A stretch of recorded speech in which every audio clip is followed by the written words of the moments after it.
Agartala smart city প্রকল্পের রাস্তার ড্রেনের কাজ জনগণের জন্য মরণ ফাঁদে পরিণত হয়েছে। বিগত বেশ কয়েক মাস যাবৎ ধরে আগরতলা শহরে স্মার্ট সিটির উন্নয়নমূলক প্রকল্পের কাজ চলছে। এই কাজ বিভিন্ন জায়গায় নির্মাণ করতে গিয়ে প্রতিনিয়ত জনগণ অসুবিধার সম্মুখীন হচ্ছেন বলে অভিযোগ উঠেছে। আগরতলা শহরের ভাটি অভয়নগর পশ্চিম পাড়ে রাস্তার পাশে বড় গর্ত খনন করে রেখে দিয়ে চলে যায় স্মার্ট সিটির কর্মীরা। সেখানে কোনো বিধি নিষেধ রাখা হয়নি, যার ফলে উন্মুক্ত এই গভীর গর্তে বড় ধরনের দুর্ঘটনার শিকার হয় আজ এক বাইক আরোহী। বড় রাস্তার পাশে এই ধরনের গর্ত করে রেখে দিয়ে দিনের পর দিন চলে যাচ্ছে স্মার্ট সিটির কর্মীরা। ক্ষুব্ধ এলাকার মানুষজনের অভিযোগ, স্মার্ট সিটির এই কাজের কারণে মানুষের দুর্দশার কারণ হয়ে দাঁড়িয়েছে। যে কোনো সময় বড় ধরনের দুর্ঘটনা হতে পারে বলে আশঙ্কা প্রকাশ করছেন মানুষজন। একটা একটা বাইক আরোহী যখন যাইতে আসে তখন এই জায়গার মধ্যে বাইকটা ওই দিকে জাম করে এখানে চলে গেছে। একবার আমার নিচে রাস্তার টমটমের লোক মিললা ওই লোকটারে এখান থেকে উপরে উঠেছে, উঠানোর পরে একটা লোকটা দেখা দেখা পাইয়া এই কাজটা কতদিন ধরে চলতেছে। এখানে আজ 10-12 দিন করে আজকে 3-4 দিন ধরে কোনো ওয়ার্ক নাই, কেউ নাই, দেখাশোনার পর্যন্ত কেউ আসে না। মানে এত ডেঞ্জারাস অবস্থা হয়েছে। মেইন রোড এখান থেকে মন্ত্রী মিনিস্টার আমরা সব চলাফেরা করে তারা বারে বারে পুনর্বার করছি। তারা লাস্ট ইয়ার আমাদের করতে আছে গতকাল মুখ্যমন্ত্রীর কাছে যাওয়া তাদের মুখী চলছে। এই কথাটা কে গেছে যা ওই একটা ম্যানেজার বলে, তারা বলে ম্যানেজার আমি চিনি না, তারা বলে এখানে খুব তর্ক বিতর্ক করছে। ওরা তোমরা ছিল না ওই যে ছেলেরা তর্ক বিতর্ক করছে। আজকে কি উন্নত মানের কাজ হতেছে মনে হচ্ছে না না কি কাজের কোনো সিস্টেমই তো নাই। আপনারা স্মার্ট সিটির মধ্যে কাজ করলে ভোট লাগায় কাজ করতে হয়।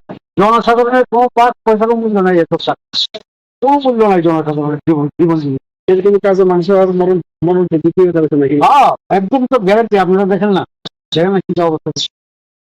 এই জায়গাটার নাম এই জায়গাটা 13 নম্বর ওয়ার্ড ভাটির পশ্চিম পাড়া। আজকে কাজ করতেছে এখানে 8-10 দিন হইব আর কি। গতটা করছে, তো গতটা যখন করছে এটা তো অনেক বড় করে গতটা করছে। তো করছে তারপরে তখন ওনারে কইছি আর কি যে এটা তো একদম রোডের সঙ্গে, হ্যাঁ একদম রাস্তার সঙ্গে। তখন ওনারে কইলাম যে এখানে আপনারা একটা বোর্ড দিয়া দেন, ওই যে লোকগুলি কাজ করতেছে। হ্যাঁ ও তারা কইছি তোমরা এখানে যখন কাজ করতেছ রাস্তার এখানে বোর্ড দিয়া দেন, তাইলে ভোট দিলে আর অ্যাক্সিডেন্ট হইতো না। এটা তো একদম রোডের সঙ্গে। তো টাকা তো আমরা স্মার্ট সিটির কাজ এইভাবেই সব জায়গাতে করি। ভোট টোট আমরা দিই না, দিয়া করি না এরকম কি। তখন তারা কইলাম দেখো এই জায়গাটা তো টার্নিং, হ্যাঁ তারপরে এখানে কিন্তু কয়েকটা অ্যাক্সিডেন্ট হয়েছে এবং এখানে কিন্তু লোকও মারা গেছে। ওই যে রাস্তাটার ওই সাইডটা বটগাছটার ওইদিকে কিন্তু জায়গাটার মধ্যে লোকও মারা গেছে। হ্যাঁ একজন ভদ্রলোক এয়ারপোর্টে চাকরি করতো, অনেক আগে এই লোকটাও মারা গেছে। তখন তারা কইলাম, তো কইলাম আমার পরে তারা এটার কোনো পাত্তই দিল না। তো আপনি কমপ্লেন করেন কা? প্রথমে কইলো যে কি জানি ডিএম না কার কাছে কমপ্লেন করতে, তারপরে কইলো পারলে আপনারা মুখ্যমন্ত্রীর কাছে কমপ্লেন করেন।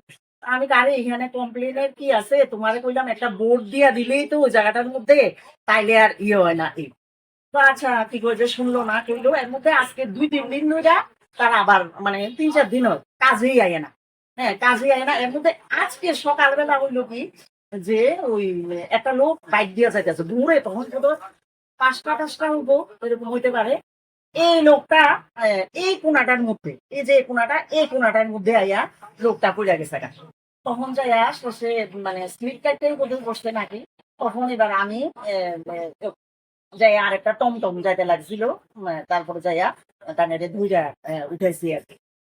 গেল গাও অনেকগুলি স্কুল বাস আইয়া সেটা এখানে থামে, বাচ্চা বাচ্চা নামে, উল্টা দিকে বাচ্চা যায়, এদিকে বাচ্চা যায় এরকম। তখন তারা এইটাও বলছি যে এখানে অনেকগুলো স্কুল বাস থামে কিন্তু স্টপেজটা।